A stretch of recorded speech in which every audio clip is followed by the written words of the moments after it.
Hello friends, very good morning. So announcement 22nd June, that is upcoming Monday నుంచి SSC సీజీఎల్కి కొత్త batch start చేస్తున్నాను. So you have my contact number, that's my number. Call me directly if you have any doubts. I will tell you few reasons why you should opt for SSC CGL. SSC CGL opt చేసుకోవడానికి ప్రధానమైన కారణాలు కొన్ని చెప్తాను. UPSC తర్వాత ఉన్న government జాబ్స్లో SSC CGL టాప్లో వస్తుంది. అంటే యూపీఎస్సి, ఐఏఎస్, ఐపీఎస్ ఆ క్యాడర్ తర్వాత వచ్చే క్యాడర్ మనకి SSC CGL. Every year notification ఉంటుంది. ఎక్సలెంట్ జాబ్స్, సెంట్రల్ గవర్నమెంట్లో హ్యూజ్ జాబ్ సెక్యూరిటీ ఉంటుంది, మంచి రెస్పెక్టబుల్ పొజిషన్స్ ఉంటాయి. ఇవి కాకుండా నెక్స్ట్ ఇయర్ నుంచి ఆల్ ఇండియా టెస్ట్ పెట్టే ఉద్దేశంలో గవర్నమెంట్ ఉంది. అంటే బ్యాంక్కి, రైల్వేకి, వీటన్నింటికి కలిపి ఒక కామన్ ఎంట్రన్స్ టెస్ట్ పెట్టే ఉద్దేశంలో గవర్నమెంట్ ఉంది. ఒకవేళ ఆ ఉద్దేశంలోకి గవర్నమెంట్ వెళ్తే ఎస్ఎస్సి సీజీఎల్ ప్రిపేర్ అయిన వాళ్ళకి అడ్వాంటేజ్ ఉంటుంది. ఎందుకంటే ఎస్ఎస్సి సీజీఎల్లో ఎంటైర్ సిలబస్ ఉంటుంది. జిఎస్ చదవాలి, రీజనింగ్ చదవాలి, అర్థమెటిక్ చదవాలి, ఇంగ్లీష్ చదవాలి, ప్యూర్ మ్యాథ్స్ చేయాలి. సో ఇందులో వదిలేయాల్సింది ఏమీ లేదు. అందుకే సీజీఎల్కి ఎవరైనా ప్రిపేర్ అయితే జస్ట్ ఇన్ కేస్ ఈ సంవత్సరం ఇంకెలాగో నోటిఫికేషన్ రాలేదు, అక్టోబర్ నవంబర్లో జనరల్గా ఎక్స్పెక్టెడ్. ఒకవేళ అది డిలే అయినా నెక్స్ట్ ఇయర్కి కామన్ ఎంట్రన్స్ టెస్ట్ ఏదైనా తీసుకొచ్చినా సరే దిస్ విల్ హెల్ప్. ఫ్రెష్గా ప్రిపేర్ అయ్యే వాళ్ళకి it's an excellent opportunity. We never know next ఇయర్కి ప్యాటర్న్ ఎలా ఉంటుందో తెలియదు. సిలబస్ ఓన్లీ యాప్టిట్యూడ్ పెట్టినా సీజీఎల్ వాళ్ళు రాయగలుగుతారు, లేదు జిఎస్ యాడ్ చేసినా సీజీఎల్ వాళ్ళు రాయగలుగుతారు, ప్యూర్ మ్యాథ్స్ పెట్టినా రాయగలుగుతారు. అంటే సీజీఎల్కి ప్రిపేర్ అవ్వడం అనేది మీకు ఎన్ని రకాలుగా హెల్ప్ అవుతుందో ఆలోచించుకోండి. CGL aspirant can attempt bank exam తను రాయగలుగుతాడు with little extra focus on reasoning అనేది సీజీఎల్లో ఈజీ ఉంటుంది, బ్యాంక్లో కొంచెం కష్టం ఉంటుంది. కొంచెం ఎక్స్ట్రా ఎఫర్ట్ పెడితే ఇది రాయొచ్చు. ఒకవేళ రేపు పొద్దున్న మీకు అన్నింటికి కామన్ ఎంట్రన్స్ టెస్ట్ పెట్టినా సరే సీజీఎల్ ఆస్పిరెంట్స్కి హ్యూజ్ అడ్వాంటేజ్, బికాజ్ ఈ ప్రిపరేషన్లో మీరు మొత్తం కవర్ చేస్తారు. అండ్ మన ఇన్స్టిట్యూట్లో ఇక ఇంగ్లీష్ నేను కవర్ చేస్తాను, reasoning and pure maths Kalyan sir చెప్తారు, ఎక్సలెంట్గా చెప్తున్నారు. రైట్, ప్యూర్ మ్యాథ్స్లో ఆయన ఒక రకంగా దిట్ట. మీరు ప్యూర్ మ్యాథ్స్ భయపడే వాళ్ళందరూ కూడా హ్యాపీగా ఇంకా దాంట్లో స్ట్రెంగ్త్ గెయిన్ చేసుకోవచ్చు, అంత బాగా చెప్తారు. రైట్, సో అన్ని సబ్జెక్ట్స్కి కూడా మంచి మంచి ఫ్యాకల్టీ ఉన్నారు. Plus it comes with life time validity. నేను ఆఫర్ చేసే ప్రతి కోర్స్ కూడా మీకు లైఫ్ టైం వ్యాలిడిటీతో ఇస్తాను. సో ఒకవేళ ఈ సంవత్సరం నోటిఫికేషన్ లేదు కదా, ఎందుకు ఇప్పటి నుంచి అని ఆలోచన పెట్టుకోకూడదు. నోటిఫికేషన్తో సంబంధం లేకుండా ప్రిపరేషన్ అనేది స్టార్ట్ చేయాలి. ఇంకా అంతే ఎర్లీగా స్టార్ట్ చేస్తే మనకు అంత ఉపయోగం ఉంటుంది. సో సీజీఎల్ అనేది మైండ్లో ఉంటే మాత్రం don't even think twice. This is the best opportunity. I will give you the best platform. మీకు ఎటువంటి టైం ప్రెషర్ లేదు. Let it take 1 year. ఎప్పుడు వస్తుందో అప్పుడు రానియండి, లేట్ అయితే అవనియండి.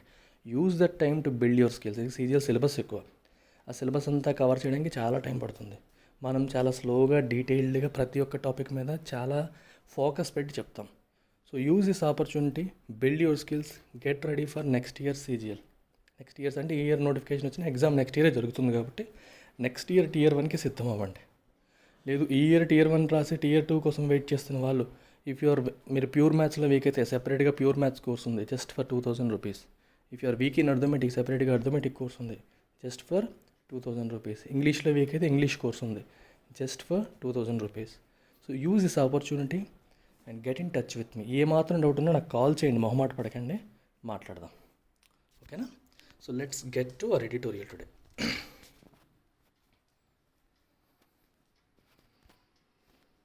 So today's editorial is on anti-defection law.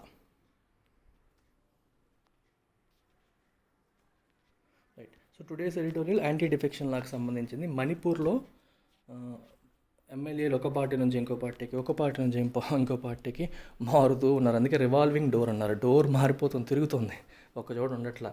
A never ending tale of defections continues to churn the political pot in Manipur. Defections అంటే అర్థం ఏంటి? ఒక పార్టీని అంటే మన ఒరిజినల్ పార్టీని విడిచిపెట్టి ఇంకో చోటుకి వెళ్ళిపోవడం. డిజర్షన్ అంటే విడిచిపెట్టడం. DESERT, desert. ఈ డిజర్ట్ వచ్చినప్పుడు దీనికి 3 మీనింగ్స్ వస్తాయి అన్నమాట. ఇప్పుడు కూడా DESERT, desert as a noun means ఎడారి, మీకు తెలిసిందే. DESERT as a verb means abandon, విడిచిపెట్టేయడం. ఒకరిని విడిచిపెట్టి ఇంకో దగ్గరికి వెళ్ళిపోవడం. He deserted me when I was in need అన్నాం అనుకోండి, నేను అవసరంలో ఉన్నప్పుడు నన్ను వదిలేసి వెళ్ళిపోయాడు నా ఫ్రెండ్. డిజర్ట్, అబాండన్ అని అర్థం అనమాట. DESSERT, డిజర్ట్ అంటే delicacy that is taken at the end of a meal. భోజనం అయ్యాక మనం తీసుకునే స్వీట్ కానీ మన ఇలాంటి వాటిని మనం ఐస్ క్రీమ్స్ కానీ వాటిని డెలికసీస్ అంటారు, డెజర్ట్స్ అంటారు, డిఈఎస్ఎస్ఈఆర్టీ. అయితే ఇక్కడ డిఫెక్షన్ అంటే అర్థం ఏంటి? డిఈఎస్ఈఆర్టీ డెజర్ట్ అంటే విడిచిపెట్టడం. Desert once own party in favour of the opposing one. Party అనే కాదు, కంట్రీకైనా దేనికైనా సరే ఒక కంట్రీని విడిచిపెట్టి ఇంకో కంట్రీకి వెళ్ళిపోవడం అంటే మామూలుగా వర్క్ చేయడానికి వెళ్ళడం కాదు, శత్రువు దగ్గరికి వెళ్ళిపోవడం అనమాట. ఆ రకంగా చేసేదాన్ని డిజైన్. ఒక పార్టీ తరపున గెలిచాడు, ఆ పార్టీని విడిచిపెట్టి ఇంకో పార్టీకి, అపోజిషన్ పార్టీకి తను జంప్ అయ్యారనుకోండి, then that is called defection. 1970s అనుకుంటాను, 70s 60s హర్యానాలో గయాలాల్ అనే మంత్రి, అతని పేరు గయాలాల్, మంత్రి కాదు ఎమ్మెల్యే, గయాలాల్ అనే ఎమ్మెల్యే ఒకే రోజులో 3 పార్టీలు మారాడు. వన్ సింగిల్ డే 3 పార్టీలు స్విచ్ అయ్యాడు. ఆ దెబ్బకే ఆయారాం గయారాం అనే సామెత మనకి పాపులర్ అయింది అప్పట్లో. అతని పేరు గయాలాల్. సో వచ్చారు పోయారు అనే సెన్స్లో అది అలవాటైంది. అప్పుడు అర్థమైంది ఈ ఎలాగ ఒక పార్టీ తరపున గెలుస్తున్నారు. ఇప్పుడు ఫర్ ఎగ్జాంపుల్ ఒక వ్యక్తి ఒక పార్టీ తరపున పోటీ చేస్తే అది పార్టీ మీద నమ్మకంతో కూడా అతనికి ఓట్లు వేయచ్చు. అతని మీద నమ్మకంతో వేసేవాళ్ళు కొందరు ఉంటారు, ఆ పార్టీని సపోర్ట్ చేయాలని వేసేవాళ్ళు కొందరు ఉంటారు. ఆ పార్టీ తరపున గెలిచిన తర్వాత, ఎలక్షన్స్ అయిపోయిన తర్వాత మళ్ళీ వేరే పార్టీకి వెళ్ళిపోతే అది ప్రజల యొక్క మ్యాండేట్ని అపహాస్యం చేసినట్టు కాదా? ప్రజల యొక్క తీర్పుని అపహాస్యం చేసినట్టు కదా. అది చాలామంది ఏంటంటే అటువైపు వాళ్ళు మినిస్టర్ పదవి ఇస్తారనో లేకపోతే పదవులు ఇస్తారనో వేరే రకంగా ఆశపడి చేస్తూ ఉంటారు.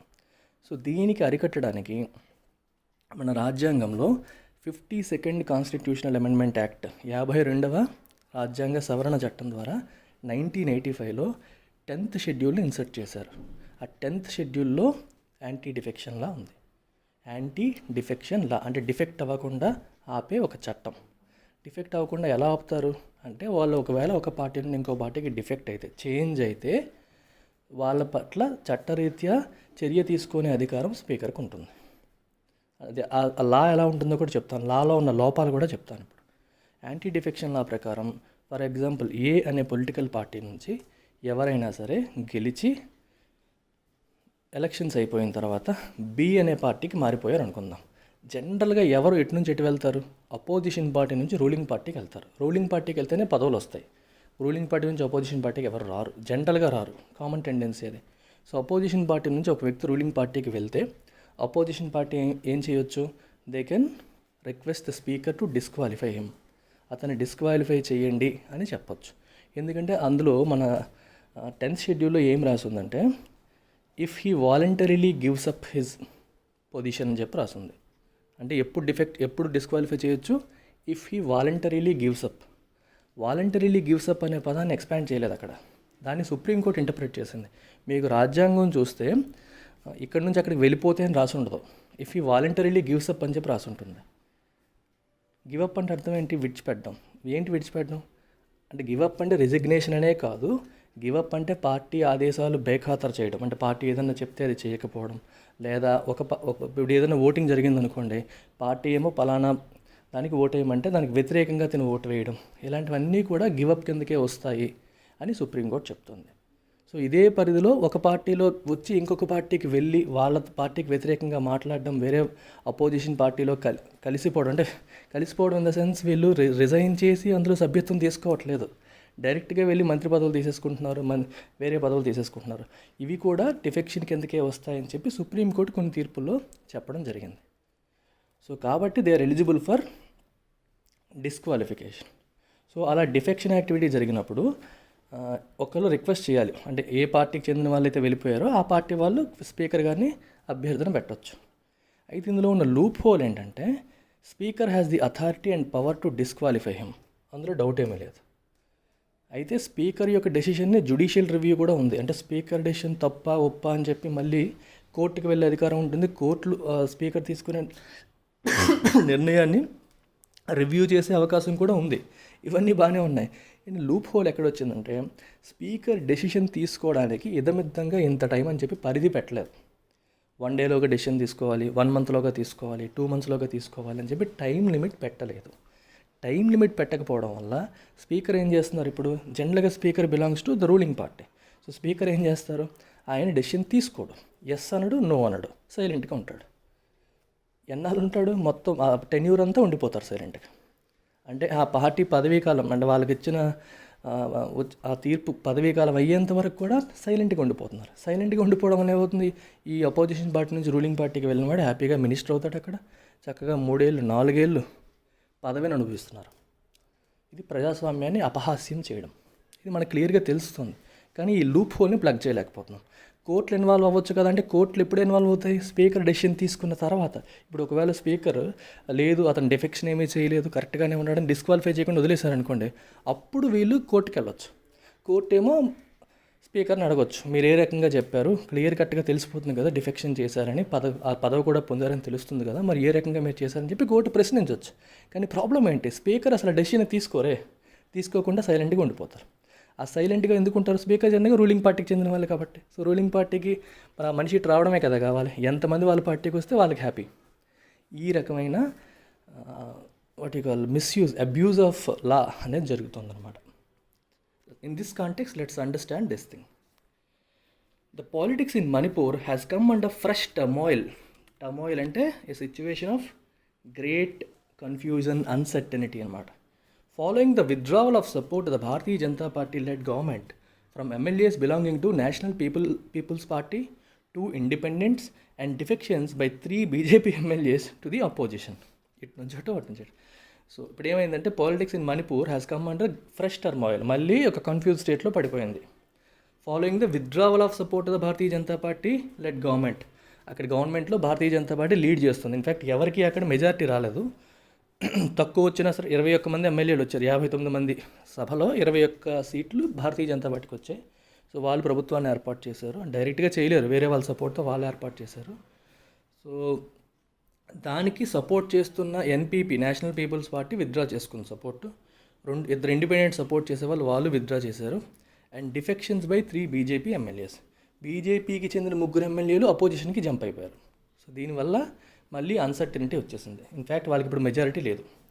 The Biren Singh led government has probably now been reduce to a minority. So వాళ్ళకి అవసరమైన మెజారిటీ లేదు, మైనారిటీకి రెడ్యూస్ అయిపోయారు. The uncertainty in the numbers in the 59 member assembly has been due to several defections in the last 3 years. గత 3 సంవత్సరాలుగా ఎన్నో defections జరుగుతున్నాయి. ఇటు నుంచి అటు నుంచి అటు మూవ్మెంట్స్ జరుగుతున్నాయి. Beginning with former minister T Shyam Kumar shift of allegiance from the Congress to the BJP in 2017. First thing Shyam Kumar ఏమో మూవ్ అయ్యారు కాంగ్రెస్ నుండి బీజేపీకి. ఎలీజియన్స్ అంటే లాయల్టీ, షిఫ్టింగ్ ఆఫ్ ఎలీజియన్స్ అంటే షిఫ్టింగ్ ఆఫ్ లాయల్టీ. కాంగ్రెస్ నమ్ముకుని ఉన్న వ్యక్తి ఇప్పుడు బీజేపీ వైపు వచ్చేసారు. వాళ్ళకి లాయల్గా ఉండేవారు, నమ్మకంగా ఉండేవారు. Now he has move to BJP in 2017. This enabled the BJP with only 21 MLAs to form the government with the support of the NPP, the 4-member Naga People's Front, an independent and an MLA belonging to the Trinamool Congress. So వీళ్ళందరి సపోర్ట్తో BJP 2017లో so అధికారాన్ని government ఏర్పాటు చేయగలిగింది. The defection by mister Shyam Kumar who went on to become a minister in the ruling cabinet was not ruled on for disqualification for 3 years before the Supreme Court intervened, stripping the minister of his post and banned him from entering the assembly in March 2020. 3 సంవత్సరాల పాటు అతని యొక్క defection గురించి discussion అసలు disqualify చేయలేదు. చివరికి supreme court intervene అయ్యి stripping the minister of his post, అతని పోస్ట్ని తీసేసి and band him from entering the assembly in March 2020. 2020లో అసెంబ్లీకి నువ్వు ఎంటర్ అవ్వకూడదని చెప్పి బ్యాన్ చేసింది. అంతవరకు కూడా ఆయన హ్యాపీగా మినిస్ట్రీ ఎంజాయ్ చేశారు. Subsequently the speaker disqualified him. తర్వాత స్పీకర్ డిస్క్వాలిఫై చేశారు. సో జనరల్గా డిస్క్వాలిఫికేషన్ ముందు జరగాలి, కానీ తర్వాత జరిగింది. సో సుప్రీంకోర్టుకి వెళ్ళింది. ఇది ఏ రకంగా జరిగింది అనేది మనం ఇందులో రాయలేదు. So let's understand some other time.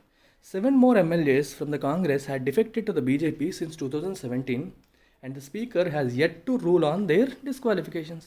3 ఎమ్మెల్యేలు కాంగ్రెస్ నుంచి బీజేపీకి డిఫెక్ట్ అయ్యారు. డిఫెక్ట్ అంటే 3 కాంగ్రెస్ నుంచి బీజేపీకి వెళ్ళిపోయారు since 2017 and the speaker has yet to rule on their disqualification. Speaker ఇప్పటివరకు వాళ్ళ డిస్క్వాలిఫికేషన్ మీద రూలింగ్ ఇవ్వలేదు, తీర్పు ఇవ్వలేదు. On Friday only a select number of these 7 and most of whom had not gone back reportedly the opposition fold were allowed by the speaker to vote in the Rajya Sabha elections. On Friday only A select number of the 7 అందులో కొంతమందికి మాత్రమే voting వేసే అవకాశం ఇచ్చారు. That ఎవరు, and most of whom had not gone back reportedly to the opposition fold. అంటే కాంగ్రెస్ నుంచి బీజేపీకి వచ్చారు కొంతమంది, 7 వచ్చారు. అందులో కొంతమందికి రాజ్యసభ ఎలక్షన్స్లో ఓటు వేసే అధికారం స్పీకర్ ఇచ్చారు. ఎవరికి ఇచ్చారు? మళ్ళీ వెనక్కి వెళ్ళని వాళ్ళనే. అర్థమైందా? 7 వచ్చారు కాంగ్రెస్ నుండి బీజేపీకి, బీజేపీ నుండి మళ్ళీ కొంతమంది మళ్ళీ వెనక్కి వెళ్ళారు. ఎవరైతే వెనక్కి వెళ్ళలేదో, అంటే బీజేపీతోనే ఎవరైతే ఉన్నారో వాళ్ళకి మాత్రం ఓటు వేసే అధికారం ఇచ్చారు. అలా వేస్తేనే కదా బీజేపీకి అడ్వాంటేజ్ అవుతుంది. వాళ్ళకేమో స్పీకర్ అధికారం ఇచ్చారు to vote in the Rajya Sabha elections whose results were disputed by the Congress. ఆ రిజల్ట్స్ని కాంగ్రెస్ డిస్ప్యూట్ చేస్తుంది. అది ఎలా అవుతుంది? వీళ్ళు మా పార్టీ వాళ్ళు అటువైపు వెళ్ళి అటువైపు ఎలా వేస్తారు అని చెప్పి కాంగ్రెస్ ఏమో డిస్ప్యూట్ చేస్తుంది. Let's see. This might not survive a legal challenge. లీగల్గా కోర్టుకి వెళ్ళినా సరే కాంగ్రెస్ గెలవకపోవచ్చు, ఎందుకంటే స్పీకర్ చెప్పేది అక్కడ జరుగుతుంది చాలా వరకు. But the whimsical changes in loyalties have once again opened the door for the Congress to stake claim to form the government. Whimsical అంటే ఎప్పటికప్పుడు చేంజ్ అయిపోవడం. Whimsical behaviour, changing suddenly. Opinion ఇప్పుడే చాక్లెట్ తినాలనిపిస్తుంది, వెరీ నెక్స్ట్ మినిట్ వద్దు biscuit తినాలనిపిస్తుంది. అంటే ఆలోచనలు మారిపోతాయి, సెకండ్కి మారిపోవడం, దాన్ని విమ్సికల్ బిహేవియర్ అంటాం. సో దిస్ విమ్సికల్ చేంజెస్, క్షణక్షణానికి మారుతున్న ఈ మార్పులు అనేవి ఇన్ లాయల్టీస్, అంటే ఏ పార్టీకి ఎవరు ఉంటున్నారో తెలియని పరిస్థితులు, లాయల్టీ అని తెలుసు కదా, నమ్మకంగా ఉండడం, have once again open the door for the Congress to stake claim to form the government. So కాంగ్రెస్కి మళ్ళీ డోర్ ఓపెన్ చేసింది గవర్నమెంట్ ఫామ్ చేయడానికి, ఎందుకంటే ఇప్పుడు బీజేపీ గవర్నమెంట్ మైనారిటీలో పడిపోయింది కాబట్టి. The shenanigans in Manipur. Shenanigans అంటే సీక్రెట్ అండ్ డిజానెస్ట్ యాక్షన్స్. సీక్రెట్గా డిజానెస్ట్గా చేసే యాక్షన్స్ని షినానిగన్స్ అంటాం. The shenanigans in Manipur are not unique to the state. ఒక్క మణిపూర్లో జరిగేవి మాత్రమే కాదు, యూనిక్ అంటే వాళ్ళకి మాత్రమే చెందింది, unique, one of a kind అని అంటాం. The examples of Karnataka and Madhya Pradesh most recently and Arunachal Pradesh and Uttarakhand earlier show the utter failure of the anti-defection law in curbing the brazen subversion of electoral mandates by legislators who get elected on the ticket of one party but do not find it inconvenient to shift to other due to the lure of ministerial births or financial gains. చూడండి ఎంత beautiful sentence అది, right. So మనకేంటంటే the examples of Karnataka and Madhya Pradesh and most recently Arunachal Pradesh and Uttarakhand, ఈ 4 స్టేట్స్లో examples మనం పరిశీలిస్తే it shows the utter failure of the anti defection లా ఎంతగా fail అయింది అనేదాన్ని ఈ ఎగ్జాంపుల్స్ మనకి చూపిస్తున్నాయి, రైట్. ఇన్ కర్బింగ్ అంటే నియంత్రించడం, కంట్రోల్ చేయడం. దేన్ని? The brazen Subversion of. Brazen అంటే వితౌట్ షేమ్. మీకు బ్రేజన్కి బెస్ట్ ఎగ్జాంపుల్ ఎప్పుడు నేను ఇదే వాడుతుంటాను. ఒక ఎమ్మెల్యే కొడుకు రోడ్డు పైన వెళ్తూ, రైట్, ట్రాఫిక్ రూల్స్ ఫాలో అవ్వట్లేదు, ట్రాఫిక్ పోలీస్ వచ్చి ఆపాడు. అప్పుడు ఇతను బయటకు వచ్చి నన్ను ఆపేది ఏంటి, నేను ఎమ్మెల్యే కొడుకునని చెప్పి ఒకసారి అధికారాన్ని చూపించాడు అనుకోండి, that is a brazen display అనమాట. డైరెక్ట్గా వితౌట్ ఎనీ షేమ్, పబ్లిక్గా వితౌట్ ఎనీ షేమ్, అంటే ఇలా చేయడం కరెక్టా కాదనే ఆలోచన కూడా లేకుండా అధికారాన్ని చూపించడం. Brazen display of power. Brazen అంటే వితౌట్ ఎనీ షేమ్ అనే మీనింగ్ వస్తుంది. బయటికి డైరెక్ట్గా మనం ఆలోచించరు. ఇంకా జనరల్గా తప్పు చేసినప్పుడు ఏమవుతుందంటే సీక్రెట్గా చేస్తారు, కానీ సీక్రెట్గా చేయకుండా డైరెక్ట్గా వితౌట్ ఎనీ షేమ్ చేసేటప్పుడు బ్రేజన్ అనే పదం వాడతాం. So in kerbing the brazen Subversion of electoral mandates అంటే అర్థం ఏంటి? మ్యాండేట్ అంటే తీర్పు, ఎలక్షన్స్లో ఇచ్చిన తీర్పుని Subversion, undermining the power of something constitutional అనే మీనింగ్ వస్తుంది ఇక్కడ. అంటే మీకు రాజ్యాంగబద్ధంగా లేకపోతే ఎలక్షన్స్ ద్వారా వచ్చిన తీర్పుని అపహాస్యం చేయడం, అండర్మైన్ చేయడం, దాని విలువని తగ్గించడం, దాని గౌరవాన్ని తగ్గించడమే కదా. ప్రజలు ఇచ్చిన తీర్పు యొక్క గౌరవాన్ని తగ్గించడం, దాన్ని సబ్వర్షన్ అంటాం. లేదా పల్టీ కొట్టించడం అనే మీనింగ్ కూడా ఉంటుంది. అంటే దానికి బురిడీ కొట్టించడం, పల్టీ కొట్టించడం అనే సెన్స్ కూడా మీరు తీసుకోవచ్చు. సబ్వర్ట్ అంటే అది ఉంది, దాన్ని మెల్లగా తప్పించేశారు. అలా తీసుకోవచ్చు, ఇలా తీసుకోవచ్చు, 2 రకాలుగా తీసుకున్న మీనింగ్ అనేది ఫిట్ అవుతుంది. ఇన్ కర్బింగ్ ద బ్రేజన్స్ అంటే వితౌట్ ఎనీ షేమ్ ప్రజా తీర్పుని మనం అపహాస్యం చేసాం, ప్రజా తీర్పుని మనం అండర్మైన్ చేసాం, దాని విలువని తగ్గించాం, దాని గౌరవాన్ని తగ్గించాం. దానికి ఇది examples. By legislators who get elected on the ticket of one party, ఒక పార్టీ టికెట్తో గెలుస్తారు, but do not find it inconvenient to shift to another, ఇంకో పార్టీకి వెళ్ళడానికి ఇన్కన్వీనియంట్గా ఫీల్ అవ్వరు. ఎందుకు? Due to the lure of ministerial births are financial gains. ఆర్థికంగా వచ్చే లాభాలు మరియు మినిస్టీరియల్ బర్త్స్, మినిస్టర్ అయ్యే అవకాశాలు ఉంటాయి. వీటి వల్ల ల్యూర్ అంటే అర్థం ఏంటి? సంథింగ్ దట్ టెంప్ట్స్, వాళ్ళని టెంప్ట్ చేసేదాన్ని ల్యూర్ అంటారు. ల్యూర్ అనేది నౌన్గా వాడచ్చు, వర్బ్గా వాడచ్చు. ఇక్కడ నౌన్గా వాడారు. ద ల్యూర్ ఆఫ్ అంటే టెంప్టింగ్. ఆ టెంప్టింగ్ థింగ్ ఏంటి? మినిస్టీరియల్ బర్త్ కానీ ఫినాన్షియల్ గెయిన్స్ కానీ, వాటి కోసం షిఫ్ట్ అయిపోతూ ఉంటారు. If the role of the speaker who has the authority to decide upon defections has been utilised by ruling parties to engineer defections without inviting immediate disqualification in some cases, legislators have also adhered to the law in letter, if not spirit, by utilizing the option of outright resignation. దీని story ఏంటో చూడండి. ఇప్పుడు రెండు రకాలన్నమాట. Speaker యొక్క రోల్ని ruling parties ఏ రకంగా వాడుకుంటున్నాయో చూడండి. If the role of the speaker who has the authority to decide upon defections has been utilized by ruling parties to engineer defections without inviting immediate disqualification in some cases. ఎందుకంటే immediate disqualification ఎవరు చేస్తారు? Speaker చేయాలి. కానీ speaker చేస్తున్నారా? చేయట్లేదు. ఎందుకు? Ruling party చేయనివ్వదు. Ruling పార్టీకి చెందిన వాళ్ళే కదా స్పీకర్. అతను చేయాలంటే చేయొచ్చు, కానీ చేయరు. ఆ పార్టీకి చెందిన ఆయన కాబట్టి ఆయన డిస్క్వాలిఫై చేయకుండా ఊరుకుంటాడు సైలెంట్గా. ఆ రకంగా రూలింగ్ పార్టీస్ అన్నీ కూడా they are engineering defections. Engineering అంటే అర్థం ఏంటి? To arrange for things to happen. అంటే చక్కగా ప్లాన్ చేసి అది జరిగేలా చేయడం. Plan and execute. ఇంజనీర్ అంటే మీనింగ్ అది. To arrange for things to happen.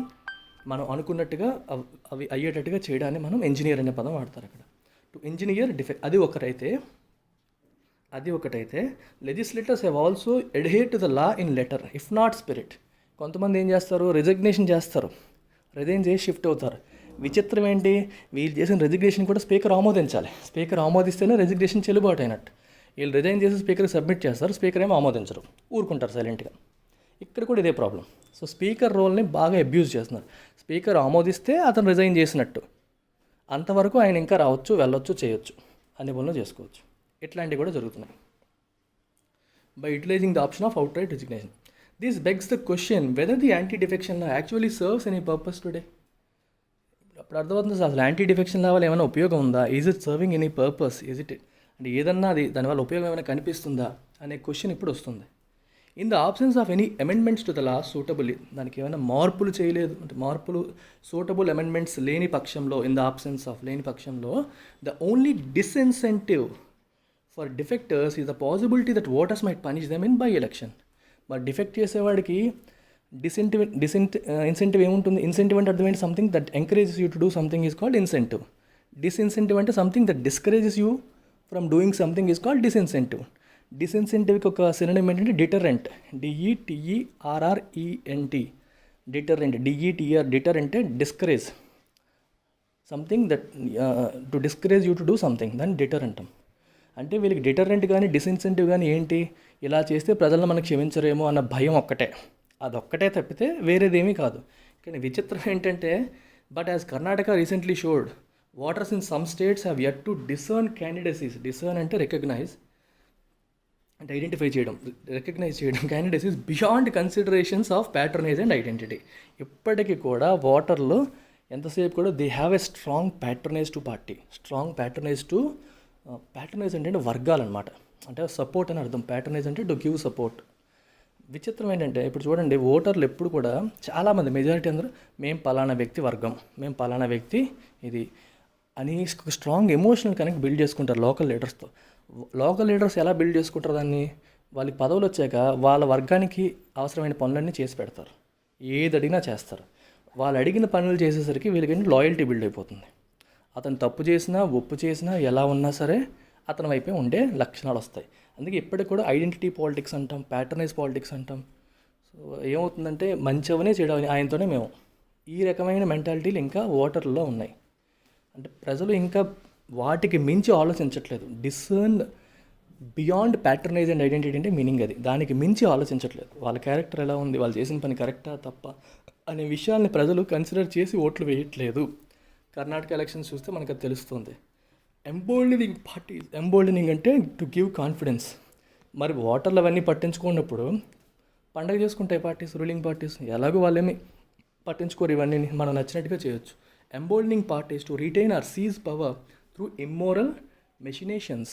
Immoral అంటే మోరల్ కానివి, మోరల్ అంటే తెలుసు కదా మనకి, మోరల్లీ రైట్, మోరల్ కానివి అని అర్థం అనమాట, అంటే కరెక్ట్ కానివి. మెషినేషన్స్ అంటే స్కీమ్స్, ప్లాట్స్, కుట్ర అంటాం చూడండి, చక్కగా ప్లాన్ చేసి స్కీమ్ చేసి ప్లాట్ చేసి అంటాం కుట్రలు అనమాట. ఇమ్మోరల్ కరెక్ట్ కానీ కుట్రల ద్వారా ఇలాంటివి చేస్తున్నారు, అవుట్ రైట్గా అపహాస్యం చేస్తున్నారు ప్రజాస్వామ్యాన్ని. So that's the meaning of this. So anti defection law is very very important. 10th schedule ఒకసారి చూడండి, యాంటీ డిఫెక్షన్ లా మొత్తం ఒకసారి చదవండి, దాని యొక్క వాట్ యు కాల్ ప్రొవిజన్స్ ఏంటి, వాటికి ఉన్న ఎక్సెప్షన్స్ ఏంటి, అవన్నీ కూడా ఒకసారి చదివితే మీకు ఉపయోగపడుతుంది. Thank you very much.